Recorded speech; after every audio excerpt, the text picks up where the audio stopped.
मैंने क्या बोला? तो मैंने बोला कि जीरो से मेष राशि में जब भी एरीज मून साइन की बात आएगी, एरीज साइन की बात आएगी, तो एरीज साइन में 0 से 6 डिग्री पे कोई भी प्लैनेट एक्सेप्ट राहु केतु को छोड़कर 0 से 6 डिग्री पे कोई भी ग्रह होंगे मेष राशि में, तो वो बाल अवस्था में होंगे। 0 से 6 डिग्री पे बाल अवस्था में होंगे राहु केतु को छोड़ के कोई भी ग्रह मेष राशि में। 6 से 12 डिग्री पे युवा अवस्था में होंगे, एडल्ट स्टेट में होंगे, सॉरी कुमार अवस्था में होंगे, मतलब टीनेजर वाले एज में होंगे। और 12 से 18 डिग्री पे मेष राशि में कोई भी ग्रह होंगे युवा अवस्था में, मतलब एडल्ट। 18 डिग्री से लेकर 24 डिग्री पे कोई भी ग्रह होंगे मेष राशि में, तो वो होंगे वृद्धा अवस्था में, मतलब ओल्ड एज। और 24 डिग्री से लेकर 30 डिग्री के बीच में अगर कोई भी ग्रह होंगे मेष राशि में, राहु केतु को छोड़ के मैं बात कर रहा हूं, तो वो ग्रह in the state of death, मृत अवस्था में होंगे। क्लियर? मेष राशि में सिमिलरली मेष राशि, मिथुन राशि और जितना भी ऑड नंबर है, 1 नंबर की राशि, 3 नंबर की राशि, 5 नंबर की राशि, 7 नंबर की राशि, 9 नंबर की राशि और 11 नंबर की राशि में बिल्कुल सेम मेथड काम करेगा। मगर जब इवन राशि की बात आएगी, इवन राशि जैसे कि टॉरस, कैंसर, वर्गो, स्कॉर्पियो, कैप्रिकॉन और पाइसेस, इसका मतलब है वृषभ राशि, कर्क राशि, कन्या राशि, वृश्चिक राशि, मकर राशि और मीन राशि। इस राशि में जब भी कोई ग्रह 0 डिग्री से स्टार्ट होंगे तो वो बिल्कुल अपोजिट चलेंगे, 0 से 6 डिग्री पे मृत होंगे, मतलब in the state of death. 6 degree से लेकर 12 डिग्री में वो लोग अपने वृद्धावस्था में होंगे, मतलब ओल्ड एज। 12 से 18 के बीच में वो होंगे युवा अवस्था में, मतलब एडल्ट। 18 से 24 में वो होंगे कुमार अवस्था में, यूथ, टीनेज यूथ कह सकती हो। और 24 से 30 डिग्री में वो कोई भी ग्रह टॉरस में, वृषभ राशि में, कर्क राशि में, कन्या राशि में, वृश्चिक राशि में, मकर राशि में और मीन राशि में 24 से 30 डिग्री पे कोई भी ग्रह आएंगे राहु केतु को छोड़ के, तो वो होंगे बाल अवस्था में। ये तो क्लियर हो गया। अब राहु केतु की बात करूं तो राहु केतु उल्टा चलते हैं, तो मेष राशि में ये 0 से ही स्टार्ट कर, 0 से मृत अवस्था में होते हैं, ऐसे सीक्वेंस ऊपर जाता है। 0 से 6 मृत, 6 से 12 अगेन वृद्धा, 12 से 18 युवा, 18 से 24 कुमार, 24 से 30 बाल। और वृषभ राशि में ठीक सीधा अपोजिट।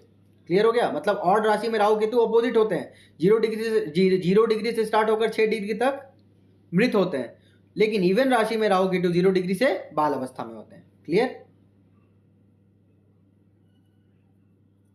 सबको क्लियर हो गया? ये क्लियर हो गया ना सभी को? जी सर।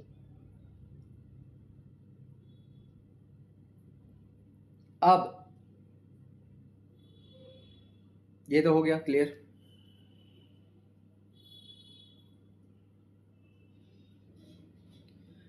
जब भी लगन में गुरु चंडाल योग, अभी मैं सिंपल समझा रहा हूं, राशि कोई भी हो काल पुरुष कुंडली में, पहले भाव में राशि कोई भी हो, डजेंट मैटर। पहले भाव में जब भी राहु गुरु साथ में आएंगे, पहला भाव क्या है? आपका चरित्र है, आपका कैरेक्टर है, आपकी पर्सनालिटी है।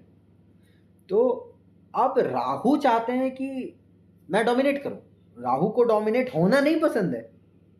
राहु का काम है ना out of the box, unconventional है, वो अपारंपरिक सोचते हैं, वो एकदम सबसे हटके। अब राहु का माइंडसेट है, पहले घर में इंसान का व्यक्तित्व है, पहला घर कैसे व्यक्तित्व का है, कैसे मानसिकता का इंसान है, फर्स्ट हाउस है वो। गुरु के साथ राहु होंगे, भ्रमित करेंगे।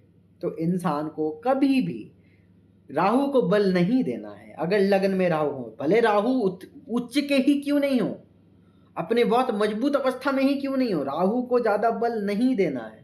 अब राहु को इंसान ना चाहते हुए बल दे देता है। कैसे बल दे देता है? सिगरेट पी के राहु को बल दे रहे हो आप। क्यों? धूम्रपान, धुआं, स्मोक राहु है।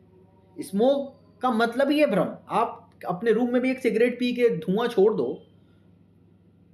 2-3 सिगरेट पीकर, तो आपको रूम में स्मोक दिखेगा, भ्रमित हो गया, क्लैरिटी बहुत अच्छे से नहीं मिलेगा, धुंधलापन आएगा। वही है राहु। उसी तरह राहु को बल शराब पीकर, जरूरत से ज्यादा सर झूठ वन बोलकर, क्वेश्चन। ज़रूर से वन ज़्यादा झूठ क्वेश्चन। बोलकर, शराब पीकर, या फिर और राहु क्या है? ग्रीड, ग्रीड, ऑब्सेशन, इन सब हरकतों से और खुद को नेगेटिव कर कर इंसान अपने गुरु को कमजोर करेगा। जहां गुरु कमजोर हुए, राहु चंडाल योग का पूर्ण इफेक्ट मिलेगा। इसीलिए कहा जाता है गुरु चंडाल योग में आप अपने गुरु को बल दो, गुरु को चंडाल मत होने देना। गुरु चंडाल हो गए, गड़बड़ा जाएगा, राहु आपका व्यक्तित्व का नाश हो जाएगा। समझ आया? तो वन क्वेश्चन, तो जैसे सिगरेट की बात आपने बोली, तो क्या अगरबत्ती के लिए भी वो चीजें लागू होगा? किसके लिए? अगरबत्ती भी तो धुआं क्रिएट करता है, अगरबत्ती। देखो, अगरबत्ती आप क्या मुंह से निकालते हो? नो। अगरबत्ती भगवान के पास ना छोड़ते हो? गुड तो क्वेश्चन। इसलिए मैं पूछ रही हूँ क्वेश्चन से धुआं क्वेश्चन कनेक्शन आपने इसमें सही बोला। होता है या अगरबत्ती नहीं? आप भगवान के पास, सिगरेट आप पर्सनली पीते हो ना, ऐसे करके आपके अंदर जाता है, मतलब भ्रम आप अपने अंदर ले जा रहे हो फिर बाहर ला रहे हो। Okay fine, got the point, thank you for the शराब पीना, क्लैरिफिकेशन। शराब राहु है। क्यों? क्योंकि शराब पीने के बाद इंसान वैसे ही भ्रमित हो जाता है, दिमाग उसकी मानसिक, आपका इंसान का दिमाग सोचने समझने की शक्ति में फर्क आता है ना, तो इंसान वैसे ही भ्रमित होता है। तो जिसके कुंडली में गुरु चंडाल योग का इम्पैक्ट है उसके लिए ये चीज़ है। अब लोग ऐसे तो करते ही हैं, दारू वारू सिगरेट बहुत कॉमन हो गया है, वैसे भी कलयुग जैसे जैसे आगे बढ़ेगा बहुत कॉमन हो गया। पहले के समय में बच्चे बच्चे माता पिता गाली नहीं देते थे, आज के समय में तो गाली इतना कॉमन हो गया ना, अच्छे अच्छे घर का आदमी भी बहुत नॉर्मली गाली देता है। लगता है गाली देने से इंसान बहुत कुछ बड़ा तीर हासिल कर लिया, ऐसा कुछ होता नहीं, इंसान अपना व्यक्तित्व खराब करता है और कुछ नहीं होता है। तो बस यही इम्पैक्ट। अब सेकेंड हाउस में अगर राहु गुरु चले गए तो देखो, फर्स्ट हाउस में गुरु चंडाल योग का इफेक्ट आपका नाश कर रहा था, आपके व्यक्तित्व का नाश कर रहा था, आपके व्यक्तित्व को भ्रमित कर रहा था। सेकेंड हाउस क्या है? कुटुंब है, फैमिली, वेल्थ, सेविंग्स, आपकी स्पीच, फूड हैबिट्स। इंसान सेकेंड हाउस को लेकर भ्रमित हो जाएगा अगर राहु को नेगेटिव किया तो। समझ आ रहा है? हाउसेस को ऐसे ही जोड़ते चले जाओ, मतलब जैसे कैसे, फर्स्ट हाउस सपोज पानी है, पानी में आपने नमक डाला तो पानी नमकीन हो जाएगा। फर्स्ट हाउस में अब वीनस आ गए, उसने आपने शुगर डाला तो मीठा हो जाएगा। तो उसी तरह प्लैनेट्स को ऐसे ही लेयर से फ्लेवर ऐड करते चले जाना है हाउस टू हाउसेस। समझ आ रहा है? नहीं आ रहा है? आ रहे थे। कोई कंफ्यूजन अभी तक किसी को? अब तीसरे घर में अगर राहु गए तो तीसरा भाव क्या है? इंसान के बात करने का तरीका। राहु क्या है? राहु इन्फ्लुएंशियल है, राहु इन्फ्लुएंस करते हैं। इंसान का इन्फ्लुएंशियल स्पीच हो जाएगा, इंसान अपने बातों से किसी को भी प्रभावशाली कर लेगा। लेकिन अगर इंसान, कहते हैं ना, भ्रम में आकर बात करा तो उस वो अपने विनाश का कारण होगा। उसके विनाश का कारण क्या हो जाएगा? उसका बात करना हो जाएगा, उसकी कम्युनिकेशन हो जाएगी। मतलब इंसान मुंह खोलेगा तो वो कहीं ना कहीं अपना बेड़ा गर्क करेगा। समझ रहे हो? भाग्य का नाश करेगा बेसिकली। क्यों? क्योंकि वहां पे केतु होंगे 9th हाउस में। जैसे फर्स्ट हाउस में, आप समझो कैसे भाग्य का नाश करेगा, इसका एग्जांपल मैं फर्स्ट हाउस से दे रहा हूँ। जैसे फर्स्ट हाउस में मैंने बोला, 7th हाउस में कौन से ग्रह होंगे अगर फर्स्ट हाउस में राहु और गुरु होंगे तो? केतु। केतु होंगे। केतु 7th हाउस क्या है? जनता है ना, मासेज है ना, आपके पूरी दुनिया है ना, वो आपका मिरर इमेज जो आपको देखता है, जो आपकी हरकतों को देखता है। तो आपकी हरकतों को सोसाइटी देखती है ना भाई, आपके जो सामने है वो देखते हैं ना, जनता देखती है, सोसाइटी देखती है, मासेस देखती है, दुनिया देखती है, वही देखती है ना। तो फर्स्ट हाउस अगर राहु है, राहु है फर्स्ट हाउस में और गुरु चंडाल योग है, अगर राहु को बली कर रहे हो नेगेटिवली तो आप अपने चरित्र का हनन करोगे। तो चरित्र का हनन इंसान को थोड़ी पता होता है, दुनिया ना बताती है, घटिया है चरित्र इसका। तो दुनिया कौन है? 7th हाउस है ना, केतु है। समझ रहे हो? नहीं समझ रहे हो?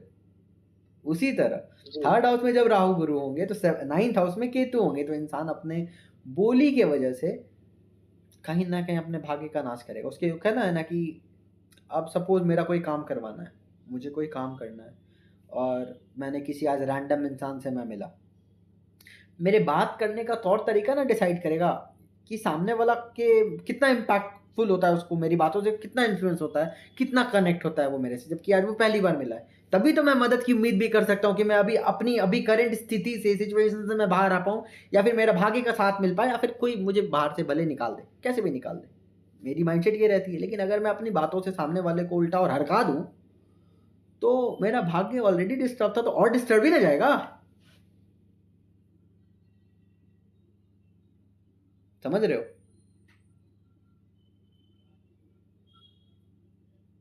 अब सपोज अगर गुरु चंडाल योग है किसी का, ऐसे ही आपको सब घरों में गुरु चंडाल योगों को कैलकुलेट करना है। अब सपोज किसी का गुरु चंडाल होते हुए भी इंसान ने अपने गुरु को बलि कर रखा है। अब गुरु चंडाल योग को देखो, जिस भी ज्योतिष के पास जाओगे ना, आपको डरा देगा गुरु चंडाल योग देख के। मेरे पास बहुत से लोग आए हैं, गुरु चंडाल योग के नाम पे रोए हैं, सर पूजा करवा दो आप ही। वो लोगों ने 2-2 लाख 3-3 लाख रुपए का पूजा मुझे जबरदस्ती करने को बोला, मैंने नहीं किया। और कुछ फायदा ही नहीं है तो क्या जरूरत है। रिजल्ट आपके हाथ में, आप खुद से ठीक कर सकते हो, तो मैं कौन होता हूँ ठीक करने वाला। नहीं होगा, इफेक्ट नहीं करेगा। क्यों? क्योंकि पूजा करने से मेरे, देखो, इफेक्ट दे सकता है, लेकिन डिपेंड करता है कि किस सिचुएशंस में आप पूजा करवा रहे हो।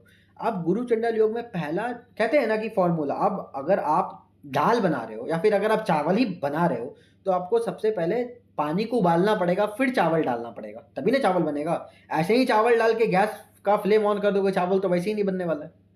समझ आ रहा है ना? उसी तरह गुरु चंडाल योग में सबसे पहला जो पहलू होता है पॉजिटिव रिजल्ट्स लेने का, वो होता है गुरु को पॉजिटिव रखना, राहु से दूर जाना, अपने ज्ञान को भ्रमित नहीं होने देना। गुरु सिक्योर फील करने चाहिए, क्योंकि गुरु वैसे ही राहु के पास आके गुरु बिल्कुल सिक्योर नहीं फील कर रहे हैं, उनको बिल्कुल नहीं अच्छा लग रहा है। क्यों? सिंपल समझ लो कि अब मैं ये वाला क्लास ले रहा हूँ, मैं एस्ट्रोलॉजी पढ़ा रहा हूँ, अब मुझे कोई और फालतू सा सब्जेक्ट पढ़ाने के लिए बोल दे, मैं कैसा फील करूँगा? मैं 5 मिनट भी नहीं बोल पाऊंगा, 1 घंटा तो बहुत दूर की बात है। मेरे लिए 5 मिनट भी मेरे लिए सर दर्द हो जाएगा। उसी तरह राहु के साथ जब भी गुरु आते हैं, गुरु की माइंडसेट ये हो जाती है। और राहु के साथ क्या है, राहु के साथ क्या है कि राहु अगर अकेले हैं तो बेटर है। क्योंकि राहु, अब देखो, कोई इंसान अगर बहुत सीक्रेटिव होता है, या फिर मुझे आदत है कोई भी चीज़ छुप के करने की, अकेले करने की, मैं बात कर रहा हूँ, मैं क्या कर रहा हूँ किसी को नहीं पता लगे, तो मैं ज़्यादा कॉन्फिडेंस से करूँगा ना। अगर मेरे साथ आप में से कोई होगा तो मैं कर ही नहीं पाऊंगा। क्यों? मुझे तो आदत है अकेले करने का। उसी तरह राहु अकेले हैं बेस्ट है, राहु अगर किसी के साथ हैं प्रॉब्लम है। अगर अकेले हैं बेस्ट है, अगर साथ हैं तो प्रॉब्लम है। क्यों है प्रॉब्लम? क्यों? क्योंकि अब डिसाइड मैंने ये किया, बगल में मेरे साथ मेरा बेस्ट फ्रेंड है, वो तुरंत एडवाइस दे देगा, भाई तू ऐसे नहीं, तू ऐसे कर। प्रॉब्लम है, अरे यार मैंने क्या सोच के मैंने ये प्लान बनाया, तू जाना तो नहीं मेरी आइडिया, तूने उल्टा बोल दिया, ऐसे नहीं वैसे करो। मेरी बात समझ आ रही है? राहु को भी फ्रीडम पसंद है। समझ रहे मेरे कहने का जी मतलब? सर, आ रही है। तो उसी तरह राहु को अकेले रहना ज्यादा पसंद है। अगर आपके चार्ट में राहु कहीं भी अकेले हैं, बेस्ट है। अगर राहु अपने बेस्ट फ्रेंड बुध के भी साथ आ गए, वो प्रॉब्लम है। क्यों? बुध छोटी छोटी चीजों को देखेंगे, नोट करेंगे, एनालाइज करेंगे, ऑब्जेक्ट करेंगे। अब बुध का मंगल के साथ तो चलता नहीं, लेकिन राहु के साथ तो चलता है। राहु को बोलेंगे तू ऐसे नहीं वैसे कर, तू वैसे नहीं वैसे कर, राहु को प्रॉब्लम होगा। लाख राहु दिखाएंगे नहीं, लेकिन राहु अपना बेस्ट नहीं दे पाएंगे। समझ आया? नहीं समझ आया?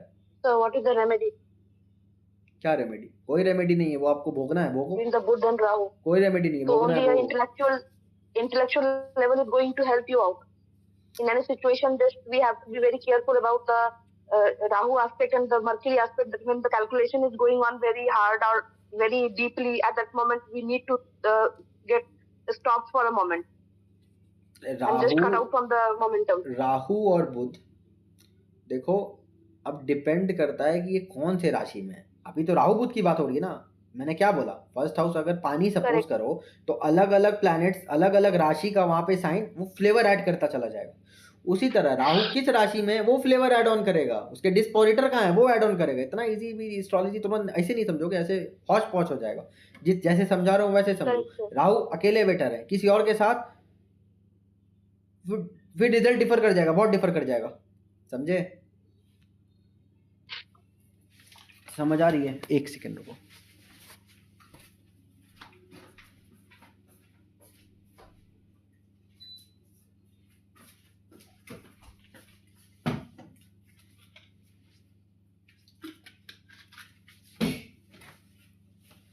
अब जैसे राहु का समझे, अब उसी तरह अब देखो गुरु का काम क्या है।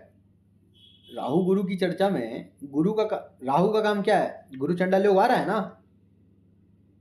अब गुरु का काम क्या है, व्हाट इज जुपिटर। जुपिटर का मतलब है ना एक्सपेंशन, बढ़ा देना। इतना तो अभी तक सबको पता चल गया ना, गुरु का मतलब है एक्सपेंशन, इतना तो पता है ना। जी सर।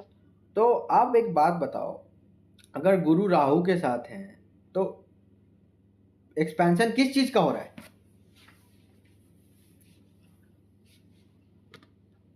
अगर राहु गुरु के ज्ञान साथ का हैं, भ्रम के साथ। अगर राहु गुरु के साथ हैं तो एक्सपेंशन किस चीज का हो रहा है। ज्ञान का हो रहा है, बट ज्ञान के साथ में ओवरली मतलब बोलते ना, उसका बस वही जाएगा, भ्रम का हो रहा है। भ्रम का हो रहा है, क्यों। देखो राहु गुरु दोनों एम्प्लीफिकेशन है। राहु ज्ञान को एम्प्लीफाई तो जरूर करेंगे, लेकिन चरित्र का हनन भी कर सकते हैं वो। लेकिन करेक्ट। गुरु भ्रम को भी तो एक्सपैंड कर रहे हैं। इंसान ज्यादा भ्रमित होता चला जाएगा। अगर गुरु निगेटिव हुए तो, गुरु पॉजिटिव हुए तभी ना भ्रम को क्लैरिटी में बदलते चले जाओगे। हालांकि इन्फ्लुएंस तो तब भी रहेगा, आपको फूक फूक के चलना है। समझ लो, जैसे समझ लो एक, कैसे बताऊं, बहुत पतला सा रोड है, चारों तरफ अंगार हैं, आपको बच बच के कदम रखना है कि आपको पेन I नहीं think हो। I'm understanding your point of view, but I just wanted to make clear one thing, that कि in this kind of situation only गुरु चंडाल दोष का जब हो, in case मैं example बोल रही हूँ that I am just going to be afflicted with this kind of condition, then I should be only very minutely observe the situation, that कि what I should behave and what I Rahu should speak, that is Rahu going to जितनी impact भी me obsession दे, Rahu longer. जितनी भी obsession दे, राहु जितना भी भ्रम create करे, आपको अपने जुपिटर को बल देना है। कैसे दोगे। Correct. That's just I wanted to know, sir. Being That's just I wanted to know. Positive, being ethical. कैसे एथिकल, यही तो बहुत बड़ा चैलेंजेस है। अब मुझे आ रहा है, मेरे पास पैसे है, अभी मेरे पास 10 रुपए नहीं है, मुझे करोड़ का ऑफर आ रहा है, मुझे 1 करोड़ का ऑफर आ रहा है, मुझे कुछ गलत करना है। मुझे या तो किसी को ठगना है, या तो कुछ गलत करना है, किसी भी तरीके का गलत, जिससे किसी सज्जन का लॉस होगा लेकिन मुझे प्रॉफिट होगा। तो ये जो छलावा है, ये जो भ्रम है, ये क्रिएट किया राहु ने। तुम मुझे अपनाओ, मैं ऑफर दे तुम्हें, अपॉर्चुनिटी दे रहा हूं, तुम मुझे अपनाओ। अब गुरु तो वैसे ही पीड़ित है, इंसान का मन कंफ्यूज है, क्या करूं। गुरु को बल देना है, रिजेक्ट कर देना उस ऑफर को। नहीं, मैं एथिकल हूं, मैं अपने एथिक्स को नहीं तोड़ सकता हूं, ये नहीं होगा मेरे से, मैं नहीं हूं ऐसा, मैं मरना पसंद करूंगा। गुरु अच्छे हैं, गुरु बचा लेंगे आपको। गुरु चंडाल योग का इफेक्ट नहीं आएगा नेगेटिव। क्यों, क्योंकि आपके गुरु राहु को इन्फ्लुएंस कर लिए। अब देखो ये चीज कैसे होगा, इसके लिए व्हील पावर चाहिए, मतलब सूर्य मंगल, ये दोनों स्ट्रांग होने बहुत जरूरी है, तो कर भी पाओगे। अगर सूर्य मंगल कमजोर हो गए, क्योंकि ये दो व्हील पावर यही है, और दूसरे प्लैनेट नहीं है व्हील पावर, यही दोनों मेन व्हील पावर है। क्योंकि व्हील पावर के लिए भी करेज चाहिए होता है, और करेज में one more question. I'm sorry to अभी मत पूछो, अभी सुनो चुप से, अभी पूछो मत कुछ भी, अभी बस चुप से सुनो। और दूसरी चीज, okay, fine. और माइक ऑफ करो, बीच बीच में इंटरप्ट नहीं किया करो, लास्ट में पूछा करो। और दूसरी चीज, और किसी को कोई कंफ्यूजन हो रहा है क्या, कोई हैंड रेस करो।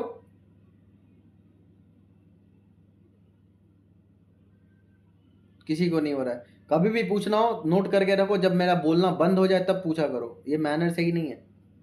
मैं कंफ्यूज, अब मैं ही भूल गया मैं पढ़ा क्या रहा था, मेरे दिमाग से ही उतर गया। अब आप मुझे याद दिलाओ मैं क्या बोल रहा था। आप बता रहे थे कि गुरु जो हैं उनको पीड़ित होने से कैसे बचाना है, और अगर ऑफर आ भी रहा है तो सन एंड मार्स आपके स्ट्रांग रहेंगे, तो that kind of situation can be handled. Exactly. तो कोई भी इंसान जिसकी कुंडली में मार्स पीड़ित है, मार्स, तो आपको गुरु चंडाल योग से बचाने वाला ऊपर वाला है भाई, आप खुद से हैंडल नहीं कर पाओगे, याद रखना। गुरु चंडाल योग के बारे में मैंने अभी क्यों बताया, अभी ऐसा बहुत सारा योग है, अभी तो मैंने स्टार्ट किया है, बहुत सारा योग है। अब ये गुरु चंडाल योग का इफेक्ट ऐसे ही काम करेगा। इंसान को बचना कैसे, अपने आप को इथिकल रखना है, बचता चला जाएगा। इफेक्ट न्यूट्रलाइज, देखो न्यूट्रलाइज तो कभी नहीं होने वाला है, वो लाइफ टाइम नहीं होगा। आप जन्म लिए हो, तो जन्म लेने के पीछे ऊपर वाले ने क्या बोला, जाओ तुमको लड़ना है, अगर तुम इस योग से जीत गए तुम जीत गए, अगर इस योग से तुम नहीं जीत पाए तुमको कोई नहीं बचा सकता है। ऊपर वाला भी गेम चेंजर है ना, ऐसे करके भेजता है। अब आप पूछो क्या पूछ रहे थे।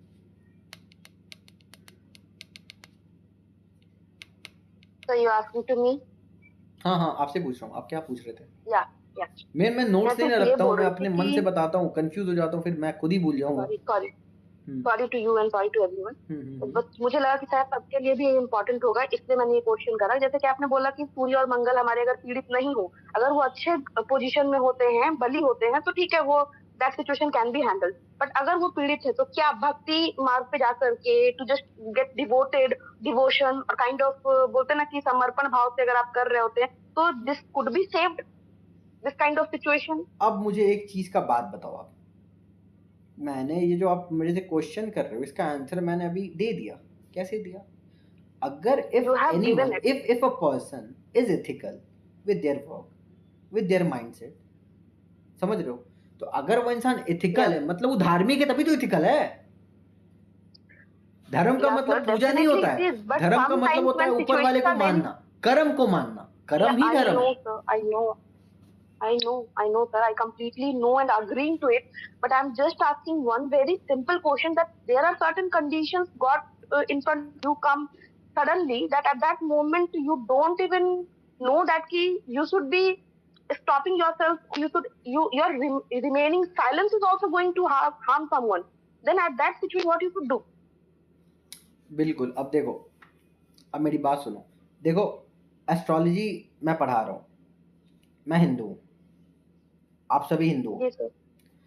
कोई क्रिश्चियन होगा, कोई मुस्लिम होगा, अलग अलग रिलीजन वाले बहुत से लोग होंगे। जैसे जैसे दुनिया में बहुत सारे रिलीजन है, अलग अलग रिलीजन है, different types of religion are there in the world, right. So मैं, अब देव गुरु बृहस्पति की बात आ रही है, जुपिटर का मतलब वही है, देव गुरु बृहस्पति, उनका सीधा कनेक्शन जी भगवान विष्णु से, जी, completely. भगवान विष्णु से, जी राम से, श्री कृष्ण से, ये सब देव गुरु बृहस्पति के डोमेन में आते हैं। मैं ना पूजा कर जी। सकता हूँ, जो दूसरे रिलीजन का है वो कैसे करेगा, वो नहीं कर पाएगा, वो नहीं कर पाएगा। But sir, core of every religion is ethics. Core of ethics, every religion ethics, is based on ethics, बस ethics, एथिक्स है। morality, and मैं खुद your बता रहा हूँ, intention. मैं पूजा नहीं करता हूँ, मैं अपने मन से पूजा करता हूँ, मैं नहीं करता हूँ पूजा, मैं पूजा में नहीं मानता हूँ। जी sir, got क्यों the नहीं point मानता हूँ, sir. मुझे नहीं, मैं रोज पूजा नहीं करता हूँ, ना करूंगा, कभी नहीं होता है मेरे से। वजह, मेरा मानना है मेरे अंतरात्मा में परमात्मा का वास होता है। मैं सोने जाता हूँ मंत्र जाप कर लेता हूँ, मैं उठता हूँ मंत्र जाप कर लेता हूँ, हो गया पूजा। ये जरूरी है अगरबत्ती दिखा के पूजा करना है? ऐसे ऐसे मैंने बहुत ढकोसले No, वाले लोगों को देखा है, मंदिर मस्जिद no, जाके that पूजा was करते हैं, not. फिर अंदर से करप्ट होते हैं, तो वो पूजा थोड़ी है। नहीं है. Got the point sir. I just wanted a clarity on this very note. और मुझे लगा कि शायद सबके लिए भी ये एक बिंदु, शायद क्वेश्चन आ सकता है, अभी ना आए, बाद में कभी वो क्रॉप अप एथिक्स, कर जाए. अगर आप एथिकल हो ना, Thank अगर you. आप एथिक्स को फॉलो करते हो, अब देखो एथिक्स बहुत सी जगह होती है।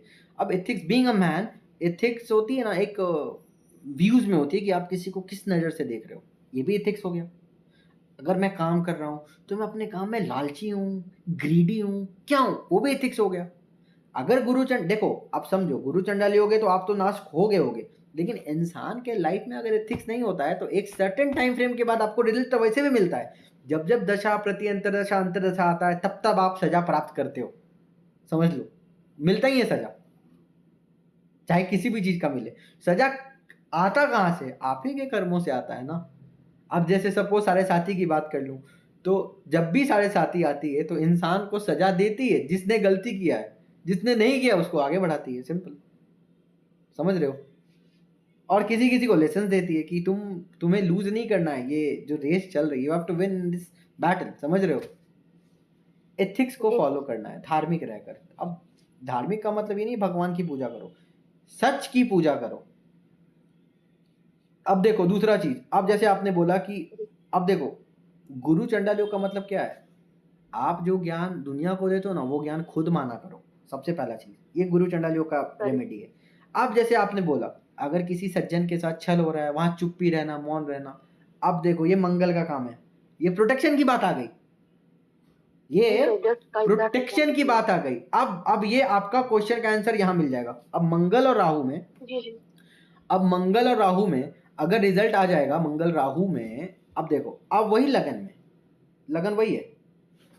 अब लगन वही है, एक सेकेंड, आंसर दे रहा हूं मैं। अब देखो मंगल राहु लगन में आ गए। अच्छा सबको समझ आया कि नहीं? अभी का जो मैंने अभी जो भी क्लास में बताया सबको क्लियर है?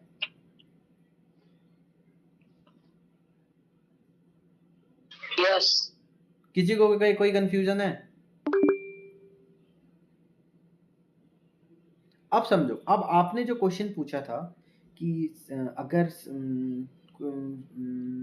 किसी सज्जन की चुप्पी, आपने ये बोला था ना। हो रहा उस टाइम तो जी। अब समझो, अब for an example Rahu Mars, ठीक है, राहु मार्स क्या हो गया? ये अंगारक योग हो गया, ठीक है। अब समझो राहु के पास क्या है? इमेंस करेज है, बहुत क्षमता है, वॉरियर है ना वो, बहुत क्षमता है उसके अंदर। अब राहु का काम क्या है? उसकी क्षमता को बढ़ाना।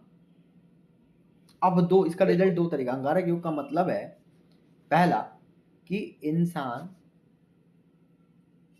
अब समझना, अंगारक योग नेगेटिव योग होता है, इंसान को प्रॉब्लम हो जाता है, इंसान खुद के लिए नहीं खड़ा हो पाता है, मैंने ऐसा देखा है, इंसान खुद का स्टैंड नहीं ले पाता है अंगारक योग में। राहु मंगल का युति का मतलब होता है, मंगल है शक्ति, राहु है उसके बल को बढ़ाना। लेकिन मैंने क्लास में हर बार क्या समझाया, राहु मंगल में जब भी राहु मंगल की युति होगी, कंट्रोल कौन करेगा उस युति को? ये बताओ। मार्स करेगा ना।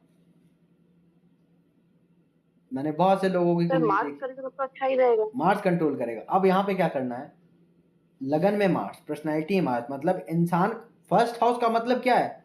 धर्म त्रिकोण, यही ना फर्स्ट हाउस। फर्स्ट हाउस का मतलब क्या है? आपका बॉडी, शारीरिक क्षमता मजबूत है कि नहीं है, वही है ना फर्स्ट हाउस। जी। तो यार राहु और मंगल अगर साथ में आ जाएंगे तो इंसान का शारीरिक क्षमता तो बहुत मजबूत हो जाएगा। इस इंसान को दूसरे के लिए, सच के लिए, अगर अपने आप को भी युद्ध के रूप में, युद्ध स्थल पे भी जाना पड़ जाए अगर सच्चाई के लिए, सच्चाई को प्रोटेक्ट करने के लिए, तो लड़ना चाहिए। अगर ये इंसान नहीं लड़ेगा, इसका अंगारक युग का इम्पैक्ट जाएगा ही जाएगा, नेगेटिव होगा। लेकिन मैंने बहुत से टाइम पे मैंने देखा है कि जब भी अंगारक युग रहता है, इंसान अपना खुद का साइड नहीं ले पाता है। उसको कोई कुछ बोल के भी चला जाए, उसके ऊपर कोई कुछ ब्लेम भी कर दे, वो इंसान कुछ नहीं बोल पाता है। उस इंसान को अपने लिए खड़ा होना ही नहीं आता है। अब ये कैसे डिसाइड होगा? ये राशि डिसाइड करता है। जैसे मैंने बोला ना, अलग अलग साइन आता है तो अलग अलग फ्लेवर्स ऐड ऑन करते चला जाता है। उसी तरह जब मंगल की, अब मंगल का अगर एरीज राशि में अगर हो रहा है गोचर, तो मंगल अपने राशि में है, अपने राशि में है ना। राहु का कभी नहीं चलने वाला है, कभी नहीं चलने वाला है। हाँ राहु एक चीज जरूर करेंगे, राहु इन्फ्लुएंस जरूर करेंगे मंगल को, क्योंकि राहु हमेशा रेट्रोग्रेड रहते हैं। अगर मंगल भी रेट्रोग्रेड हो गए तब तो बहुत इंटेंस हो गया। मेरे कहने का मतलब समझ में आ रहा है ना? जैसे अभी मैंने डिग्री लिखवाया है, 0 से 6 डिग्री बाल अवस्था लिखवाया है, बस वो याद करो। अगर मंगल 6 डिग्री पे होंगे तो मंगल का क्या, मंगल किस अवस्था में होंगे? बाल अवस्था में होंगे। राहु अगर 6 डिग्री पे होंगे तो राहु किस अवस्था में होंगे? वो तो पूरे फॉर्म में होंगे। किस अवस्था में होंगे आप सभी बताओ? 0 से 6 डिग्री पे अगर मंगल बाल अवस्था में है तो 0 से 6 डिग्री पे मेष राशि में राहु किस अवस्था में होंगे? आप सभी बताओ किस अवस्था में होंगे? किस अवस्था में होंगे? मृत में होंगे। बिल्कुल मृत में होंगे। मतलब बहुत दूरी हो गया ना, समझो बात को। 6 डिग्री पे मंगल भी है, 6 डिग्री पे राहु भी है, लेकिन राहु है मृत अवस्था में और मंगल है बाल अवस्था में। मतलब बहुत दूर का हो गया ना कनेक्शन। आप सपोज 6 डिग्री पे मंगल है और राहु है 25 डिग्री पे, मतलब दोनों बाल अवस्था में है, मतलब इंटेंस रिजल्ट होगा। समझ आ रहा है कुछ?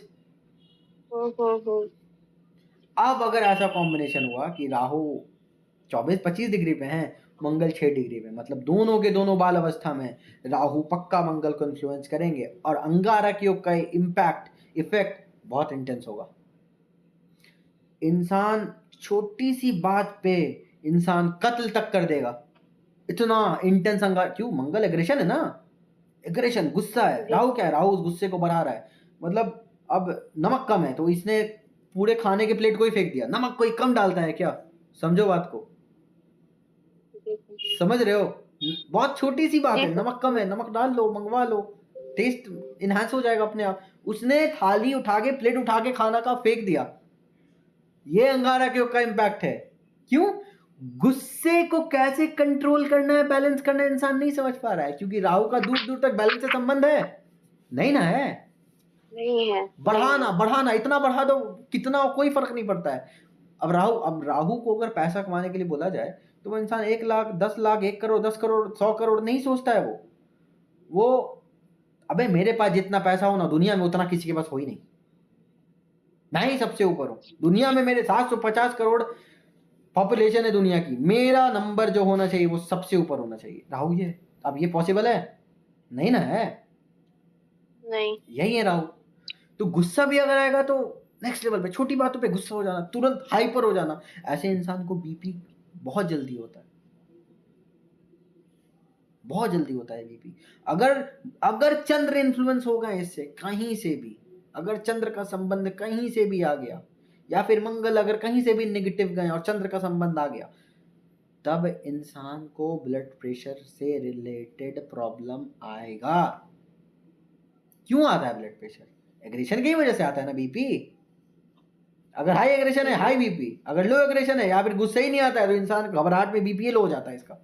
यही बात है ना, इंसान बीपी का शिकार होगा। ऐसे इम्पैक्ट करता है अंगारक योग। अब अलग अलग हाउसेस में अंगारक योग का अलग अलग इफेक्ट होगा, समझो। फर्स्ट हाउस में आप ही के ऊपर है, सेकेंड हाउस में परिवार के ऊपर चला गया, थर्ड हाउस में परिवार कुटुंब के ऊपर चला गया, थर्ड हाउस आपके शॉर्ट जर्नीज पे, यंगर सिबलिंग्स पे के भाव से सीधा कनेक्ट कर गया, ऐसे होता है। फोर्थ हाउस में आपके घर पे अंगारक योग, मतलब इसके घर का जो स्टेट ऑफ माइंड है इस इंसान के घर का, अगर फोर्थ हाउस में अंगारक योग आ रहा है, अंगारक योग का मतलब राहु और मंगल, तो इस इंसान का जो घर का जो वातावरण होगा बहुत क्या होगा, क्या होगा? घर होगा, मजबूत होगा, सब कुछ होगा, लेकिन अच्छा नहीं होगा, बहुत कलापूर्ण होगा। कला होगा, हाँ, कलापूर्ण होगा, कलापूर्ण होगा उसके घर में। उसका घर का जो स्टेट ऑफ माइंड है ना बहुत प्रॉब्लमेटिक होगा, बहुत परेशानी आएगा इंसान को। लगेगा ना, इंसान घर आता था जानता है ना अब शांति मिल जाए। बाहर तो मैं युद्ध स्थल में हूँ ही, काम इंसान करता है, कोई भी इंसान काम करता है वो युद्ध ही है। घर आने के बाद इंसान चाहता है ना मुझे शांति मिले, वो इंसान को घर आने के बाद लगता है ना कि क्या अभिशाप मिला है मुझे, घर का भी मेरा हालत बहुत खराब है। इंसान बहुत डिस्टर्ब होता है। अब मंगल अगर मजबूत होता है ना तो इंसान अपने डिस्टर्बेंस को दुनिया को नहीं दिखाता, उसके चेहरे से दर्द नहीं दिखता है, वो अंदर से अंदर पीता रहता है, समझ रहे हो ना। फिफ्थ हाउस में आ गया तो इंसान का संतान होने के बाद, या फिर फिफ्थ हाउस क्या है, लव लाइफ है, क्रिएटिविटी है, चिल्ड्रन है, प्रजनी है, तो इंसान प्यार मोहब्बत बड़ा एग्रेसिव वाला जाता है, डिस्टर्बिंग हो सकता है, मल्टीपल ब्रेकअप्स होगा। और चीटिंग, राहु क्या है, चीटिंग बिट्रेल, राहु ये है। पार्टनर में अपने प्रेम संबंध में इंसान को बहुत चीटिंग बिट्रेल वगैरह फेस करना बहुत आराम से पड़ सकता है। अब फिफ्थ हाउस संतान भी है, तो इंसान अगर पिता है वहां पे तो इंसान को अपने संतान से अंगारक का इफेक्ट आएगा, समझ रहे हो। मतलब अगर बेटी होगी या फिर बेटा होगा, जो भी होगा समझेगा नहीं, बहुत बहुत डिस्टेंस आएगा सोच में, बहुत चीज़ों को लेकर डिस्टेंस आएगा। संतान समझने वाला नहीं होगा, सपोर्टिव नहीं हो सकता है, संतान की वजह से खला हो जाए, समझ रहे हो ना कहने का मतलब। सिक्स्थ हाउस में अगर हो गया तो इस इंसान को शत्रु रोग, रोग रिपुरिन, सिक्स्थ हाउस ये इंसान देखो जीतेगा, क्योंकि दोनों को बला बला रहा है, जीतवाएंगे। लेकिन लाख आप जीत जाओगे, शत्रु आता है, कोर्ट केसेस आता है, हेल्थ इश्यूज आता है, जीतना तो अलग चीज है, जीतने के पहले तक इंसान तो कहीं ना कहीं फेस ना करता है उस परिस्थितियों को, तो कौन सा वो अच्छा होता है, मानसिक हनन करके जाता है ना वो भी। तो रोग रिपुरिन ये तीनों इंसान को अंगारक योग का इफेक्ट देगा, जीतेगा वो, जीतना ही है उसको, उसको हरा कोई नहीं सकता है।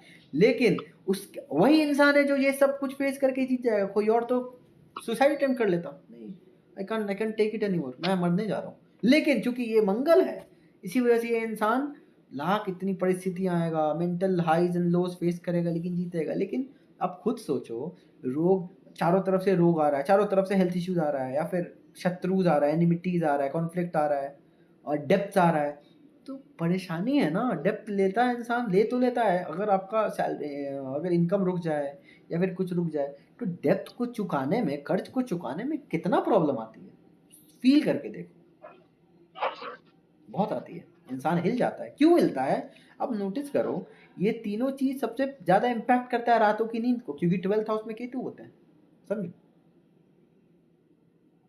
अगर केतु नहीं भी है, एकदम होंगे केतु, नहीं होने का तो सवाल ही नहीं उठता है। अगर गुरु चंडाल योग का इफेक्ट आ रहा है 6th हाउस में, तो 12th हाउस में केतु होंगे ना। तो ये तीनों चीजों की वजह से इंसान के सबकॉन्शियस माइंड में एक ही चीज चलेगा, कब खत्म होगा, कब खत्म होगा। सोने के टाइम में भी तुम यही सोचोगे तो तुम्हें नींद आएगी? नहीं ना आएगी। आ रहा है ना समझ में? कोई कंफ्यूजन हो रहा है आप सभी को? कोई भी कंफ्यूजन? नहीं सर। गुरु चंडाल योग का इफेक्ट ये होता है, सॉरी नॉट गुरु चंडाल योग, आई एम सो सॉरी, अंगारक योग का इफेक्ट ये होता है। अब दूसरा चीज, अब उसी तरह अलग अलग, अब देखो, अब यही 7th हाउस में आ गया, यही 7th हाउस में राहु मंगल दोनों इकट्ठे आ गए। मतलब ये इंसान को दो चीजों की वजह से इसका लाइफ में हिलेगा ही हिलेगा। पहला, पत्नी या फिर पति, 7th हाउस मैरिज है, शादी के वजह से इसका विनाश, या फिर शादी के वजह से कलह, कॉन्फ्लिक्ट्स, अंगारक, एग्रेशन इसका बढ़ेगा। सबसे पहला, इसकी वाइफ या फिर इसका हस्बैंड, जिसकी भी कुंडली होगी, इसका जो पार्टनर होगा बहुत डोमिनेटिंग होगा, बहुत ज्यादा डोमिनेटिंग होगा, बहुत बोल्ड भी होगा, डोमिनेटिंग भी होगा, और बहुत शॉर्ट टेम्पर्ड, उसका एग्रेशन बहुत गंदा होगा, उसको किसी से नहीं बनेगा। ऐसा होगा वो होना ही है ना, नहीं हो सकता, वो होना है। अगर मंगल उच्च के भी जाएंगे तब वो पॉजिटिव होगा, लेकिन तब भी डोमिनेटिंग होगा। मतलब हिटलर टाइप वाइफ हो जाएगी उसकी, या फिर हिटलर टाइप हस्बैंड हो जाएगा उसका, वो भी तो प्रॉब्लम ही है ना भाई। मतलब ये योग का इम्पैक्ट आ कहां से रहा है? 7th हाउस से आ रहा है। 8th हाउस में आ गया, uncertainties, unexpected events, transformation, chronic health issues के वजह से लाइफ में अंगार आ रहा है, समझो, सडन अप्स एंड डाउन्स इसकी वजह से आ रहा है। एक्सीडेंट्स, क्योंकि मंगल का जब भी कनेक्शन अष्टम भाव से होगा, एक्सीडेंट होगा, होना ही है एक्सीडेंट।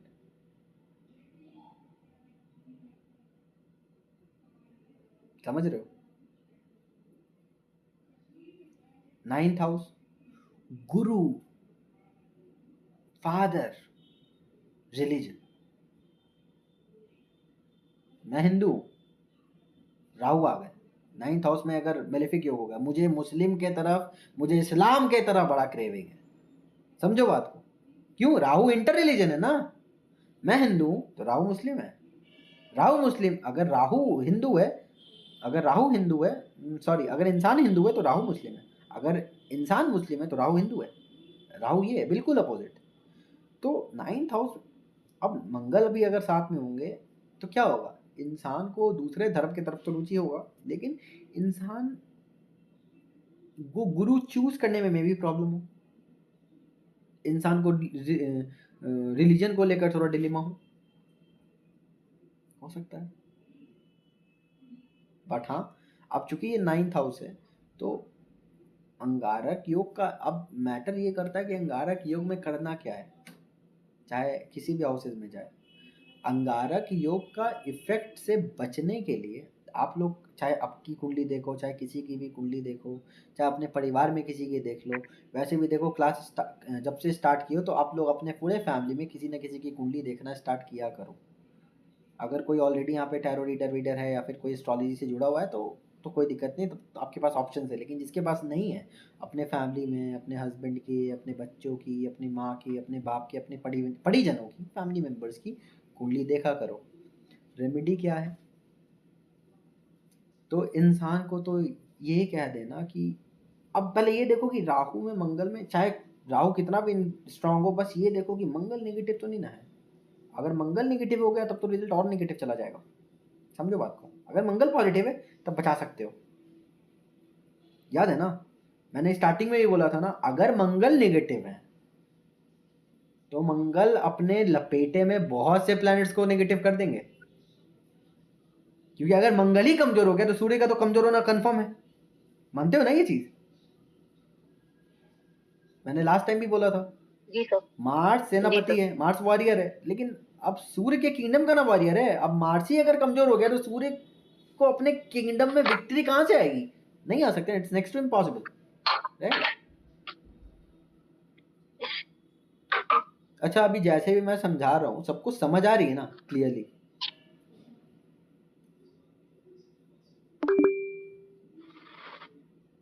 ऐसे योगास को जोड़ना है। अब लास्ट कॉम्बिनेशन भी सुन लो, ये शनि और राहु, शनि और राहु, इसके लिए तो बाप रे बड़ा लोगों ने डराया है।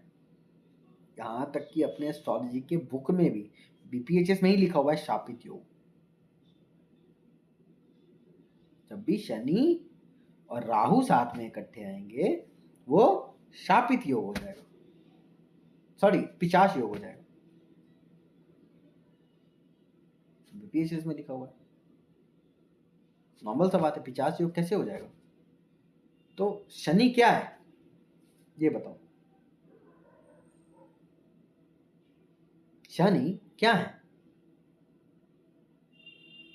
छाया ग्रह, शनि काले हैं, डार्क हैं, रात है, रात काला होता है, पता है ना सभी को? शनि तो यही है ना, डार्क है। राहु इल्यूजन है, और मैजिक में भी तो इल्यूजन ही होता है ना। मैजिक क्या है? जादू, जो जादूगर जो होता है वो इल्यूजन ही ना दिखाता है, जादू एग्जिस्ट करता थोड़ी है। मानते हो ना इस चीज को? तो शनि डार्क मतलब black, Rahu magic, black magic, समझ आया? इसी को पिशाच योग कहा जाता है, इसी को पिशाच योग कहा जाता है। लेकिन अब देखो, शनि और राहु आपस में मित्र हैं, बेस्ट फ्रेंड है। शनि और राहु आपस में बेस्ट फ्रेंड है। अब पिशाच योग का इम्पैक्ट क्या होता है? इंसान वैसे ही बहुत डार्क रहता है, ऑलरेडी डार्क है शनि, और डार्क इन्वायरमेंट में आपको लाइट बहुत जरूरी है ढूंढने के लिए किसी भी चीजों को। अगर लाइट नहीं रहेगा तो आप अपने इंट्यूशंस के बेसिस पे आगे बढ़ सकते हो, नहीं तो फंसोगे।